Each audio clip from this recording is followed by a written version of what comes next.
আসসালামু আলাইকুম প্রিয় বন্ধুরা, অনেক ধরনের এক্সক্লেমেটরি সেন্টেন্স আছে। মাত্র দুই ধরনের নিয়ম থেকে এক্সক্লেমেটরি সেন্টেন্সগুলো পরীক্ষায় আসে। তোমাদের এসএসসি পরীক্ষার জন্য খুব গুরুত্বপূর্ণ। এর বাইরে সাধারণত এক্সক্লেমেটরি সেন্টেন্স কখনো দেখা যায় না যে পরীক্ষায় আসছে। সো সবগুলা না পড়ে মাত্র দুই ধরনের রুলস যদি তোমরা মনে রাখো, তাহলে এক্সক্লেমেটরি সেন্টেন্স যখনই আসবে তোমরা সঠিক আনসারটা করতে পারবা। যেমন হচ্ছে আমরা এই দুই ধরনের এক্সক্লেমেটরি সেন্টেন্স থেকেই আজকে সমাধান করব এবং আমরা শিখব যে কিভাবে এগুলাকে এক্সক্লেমেটরি সেন্টেন্স করতে হয়, বা অ্যাসার্টিভ থেকে কিভাবে এক্সক্লেমেটরি করতে হয়, বা এক্সক্লেমেটরি থেকে কিভাবে অ্যাসার্টিভ করতে হয়। প্রথমে দেখো, it is a very beautiful garden. এখানে আমরা সঠিক উত্তরটা আমরা হোয়াট দিয়ে শুরু করব। মানে দুই ধরনের নিয়ম বলতে, একটা হচ্ছে তোমাকে হোয়াট দিয়ে শুরু করতে হবে, হোয়াট এ বা হোয়াট এন, আর একটা হাউ দিয়ে শুরু করতে হবে। তো হোয়াটের পরে সাধারণত কিন্তু এ বা এন থাকে, যেমন হোয়াট এ অথবা হোয়াট এন, কিন্তু হাউ এর পরে কিন্তু এ বা এন থাকে না। তো আমাদের শুধুমাত্র মনে রাখতে হবে যে হোয়াট দিয়ে শুরু করব কখন আর হাউ দিয়ে শুরু করব কখন। দেখো, প্রথম সেন্টেন্সটা আমরা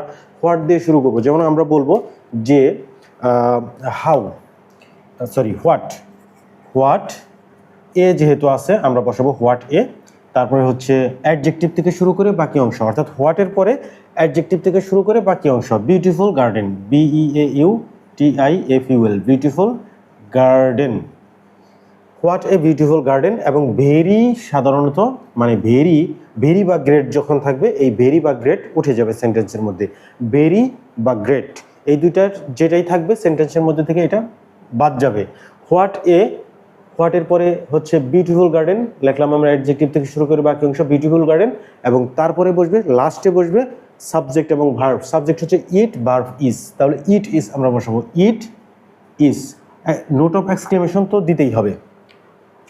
এখন আমরা কেন হোয়াট দিলাম এখানে, এটা আমি তোমাদেরকে একটু পরে বলবো। দ্বিতীয় সেন্টেন্সটা তোমরা আগে সমাধানটা দেখো।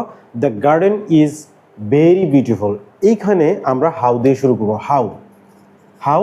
এবং এইখানে যেহেতু ভেরি বা গ্রেট যদি থাকে এটা বাদ যাবে, তাহলে হাউ, তারপরে অ্যাডজেক্টিভ থেকে শুরু করে বাকি অংশ নাই, আমরা অ্যাডজেক্টিভটাই বসাবো, হাউ বিউটিফুল। এরপরে বসবে, লাস্টে বসবে সাবজেক্ট এবং ভার্ব। সাবজেক্ট হচ্ছে দ্য গার্ডেন এবং ভার্ব হচ্ছে ইজ। তাহলে আমরা বলবো যে how beautiful the garden is. Note of exclamation. এই দুইটা সেন্টেন্সের মধ্যে যে পার্থক্য, আমরা হাউ দিয়ে শুরু করছি, আমরা হোয়াট দিয়ে শুরু করছি প্রথমে, এবং তারপরেটা আমরা হাউ দিছি। নিয়মটা হচ্ছে, যদি তুমি দেখো যে অ্যাডজেক্টিভের পূর্বে এ বা এন আছে, সেই ক্ষেত্রে তোমাকে হোয়াট দিয়ে শুরু করতে হবে। এবং যখন হোয়াটের সাথে এ বা এন থাকবে, এটা আমি প্রথমেই বলছি, অ্যাডজেক্টিভের পূর্বে যদি এ বা এন থাকে তাহলে তোমাকে হোয়াট এ বা হোয়াট এন বসাতে হবে, এবং অ্যাডজেক্টিভের পূর্বে যদি এ বা এন না থাকে সেক্ষেত্রে তোমাকে হাউ দিয়ে শুরু করতে হবে। আর ভেরি বা গ্রেট থাকলে উঠে যাবে, না থাকলে তো উঠবে না, স্বাভাবিক। তাহলে আমাদের রুলসটা কি? রুলসটা হচ্ছে যে তোমার হচ্ছে, যদি এরকম থাকে অ্যাডজেক্টিভ, মানে এ অথবা এন প্লাস অ্যাডজেক্টিভ যদি থাকে, সেক্ষেত্রে তুমি শুরু করবা হোয়াট এ অথবা এন দিয়া। আর শুধু যখন অ্যাডজেক্টিভ থাকবে সেক্ষেত্রে তুমি শুরু করবা হাউ দিয়া। মানে সিম্পল রুলস। এটা হচ্ছে 1 নাম্বার রুলস নাম্বার 1। এটা হচ্ছে রুলস নাম্বার 1 এটা। এবং আমাদের 2 নাম্বার রুলস যেটা মনে করতে হবে, এরপরে ভেরি বা গ্রেট যদি থাকে তাহলে উঠে যাবে। ভেরি বা গ্রেট যদি থাকে উঠে যাবে, 2 নাম্বার রুলস। তোমরা খাতায় এটা নোট করো। আমি বোর্ডের জায়গা কমের কারণে আমি সবগুলা রুলস তোমাদের বলতেছি না, মুখে বলতেছি। তোমরা খাতা কলম নিয়ে এই রুলসগুলো লিখে রাখো। 1 নাম্বার রুলস লেখো, এ বা এন প্লাস অ্যাডজেক্টিভ যদি থাকে, হোয়াট এ অথবা হোয়াট এন দিয়ে শুরু হবে সেন্টেন্স। আর শুধু অ্যাডজেক্টিভ যদি থাকে, এ বা এন যদি না থাকে, সেক্ষেত্রে হাউ দিয়ে শুরু হবে। এটা হচ্ছে 1 নাম্বার রুলস। আর 2 নাম্বার রুলস হচ্ছে, ভেরি বা গ্রেট যদি থাকে, সেই ভেরি অথবা গ্রেট যদি থাকে তাহলে এই ভেরি বা গ্রেট উঠে যাবে। এটা হচ্ছে 2 নাম্বার রুলস। এবং 3 নাম্বার রুলস হচ্ছে, 3 নাম্বার রুলসটা হচ্ছে যে অ্যাডজেক্টিভ প্লাস বাকি অংশ বসবে।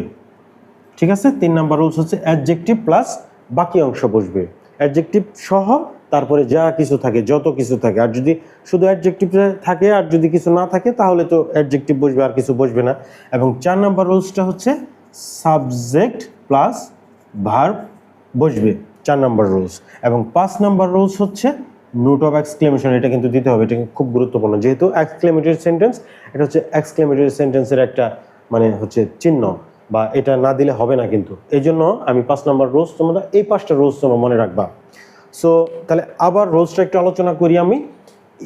এ বা এন প্লাস অ্যাডজেক্টিভ যদি থাকে, হোয়াট এ বা হোয়াট এন দিয়ে শুরু হবে সেন্টেন্স, আর অ্যাডজেক্টিভ যদি শুধু থাকে হাউ দিয়ে শুরু হবে, 1 নম্বর রুলস। 2 নম্বর হচ্ছে ভেরি বা গ্রেট থাকলে উঠে যাবে।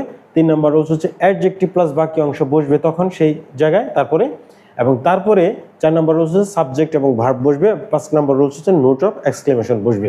তো এইখানে দেখো অ্যাডজেক্টিভ কি আছে, বিউটিফুল। বিউটিফুল এর পূর্বে কিন্তু এ আছে, সো আমরা হোয়াট এ দিয়ে শুরু করবো, হোয়াট এ। 2 নম্বর রুলস কি, ভেরি বা গ্রেট উঠে যাবে, দিলাম উঠে। 3 নম্বর রুলস হচ্ছে অ্যাডজেক্টিভ থেকে শুরু করে বাকি অংশ বসবে, বিউটিফুল অ্যাডজেক্টিভ এবং বাকি অংশ গার্ডেন, বিউটিফুল গার্ডেন। এরপরে 4 নম্বর রুলস হচ্ছে সাবজেক্ট এবং ভার্ব বসবে, সাবজেক্ট এবং ভার্ব বসবে, ইট ইজ। এবং 5 নম্বর রুলস হচ্ছে নোট অফ এক্সক্লেমেশন বসছে। দ্বিতীয় সেন্টেন্স দেখো, এই সেন্টেন্সে কিন্তু অ্যাডজেক্টিভ কোনটা, বিউটিফুল। বিউটিফুলের পূর্বে কিন্তু কোথাও এ বা এন নাই, সো আমরা শুরু করবো হাউ দিয়ে, 1 নম্বর রুলস। 2 নম্বর রুলস হচ্ছে বিউটিফুল মানে অ্যাডজেক্টিভ থেকে শুরু করে বাকি অংশ বসবে। দেখো অ্যাডজেক্টিভের পরে আর কিছু নাই, আমরা অ্যাডজেক্টিভটা বসাইলাম। 3 নম্বর রুলস হচ্ছে, এটা 3 নম্বর রুলস, অ্যাডজেক্টিভ এবং বাকি অংশ। 4 নম্বর রুলস হচ্ছে সাবজেক্ট এবং ভার্ব বসবে, সাবজেক্ট দ্য গার্ডেন এবং ভার্ব হচ্ছে ইজ, দ্য গার্ডেন ইজ।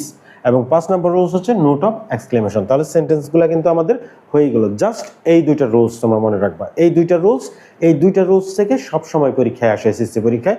এর বাইরে কিন্তু অনেক রুলস আছে, এক্সক্লেমেটরি সেন্টেন্সের অনেক নিয়ম আছে, সেগুলো কিন্তু কোনোটাই আসে না, এই 2টা রুলস থেকেই আসে সবসময় পরীক্ষায়।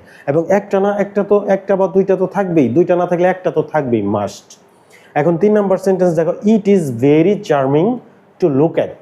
এখন এইখানে আমাদের সঠিক উত্তরটা হবে, দেখো অ্যাডজেক্টিভ হচ্ছে it is very charming, it is very charming, চার্মিংটা হচ্ছে অ্যাডজেক্টিভ। সো অ্যাডজেক্টিভের উপর এ বা এন নাই, তাহলে আমরা হাউ দিয়ে শুরু করব, হাউ।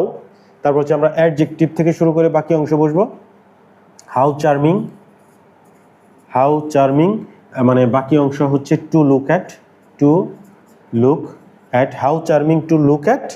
তারপরে সাবজেক্ট এবং ভার্ব, ইট ইজ এবং তারপরে নোট অফ এক্সক্লেমেশন। সেন্টেন্সটা কিন্তু হয়ে গেল, ইট is very charming to look at, how charming to look at it is. অথবা তুমি যদি এইভাবে দাও আরেকটু ভালো হইতো, how charming it is two look at. যেহেতু এইটা হচ্ছে মানে তোমার হচ্ছে মানে অবজেক্ট না, এটা আসলে এটা হচ্ছে এক্সটেনশন, সো এটা তুমি পরে বসাইলেও হবে, এইখানে এইভাবে যেভাবে আছে এটাও কিন্তু সঠিক, how charming to look at it is. এরপরে হচ্ছে এটা দেখো, what an exciting seen the full moon presents. এখানে অ্যাসার্টিভ করতে হবে, মানে এখন আমরা উল্টাই দিব, কিভাবে এটা করব দেখো, what an exciting seen the full moon presents. তাহলে যেহেতু হোয়াট অ্যান আছে, এখন একটা অ্যাসার্টিভ সেন্টেন্স শুরু করার জন্য প্রথমে কি লাগে, সাবজেক্ট এবং ভার্ব লাগে। এই সেন্টেন্সের মধ্যে সাবজেক্ট এবং ভার্ব কি দেখো, মানে যেহেতু অ্যাসার্টিভ সেন্টেন্সের শর্তই হচ্ছে সাবজেক্ট, তারপরে হচ্ছে ভার্ব, তারপরে অবজেক্ট বা এক্সটেনশন। সো সাবজেক্ট এবং ভার্ব আমাকে খুঁজে বের করতে, what an exciting seen the full moon presents. তাহলে দ্য ফুল মুন এটা হচ্ছে সাবজেক্ট এবং প্রেজেন্টস হচ্ছে ভার্ব। ফুল মুনটা মানে পূর্ণিমা, ফুল মুন মানে পূর্ণিমা, পূর্ণিমাটা উপহার দেয় আমাদেরকে, প্রেজেন্টস করে আমাদেরকে। The full moon present, subject এবং ভার্ব। তাহলে এই সাবজেক্ট এবং ভার্বটা আমরা প্রথমে নিয়ে আসবো, দ্য ফুল মুন।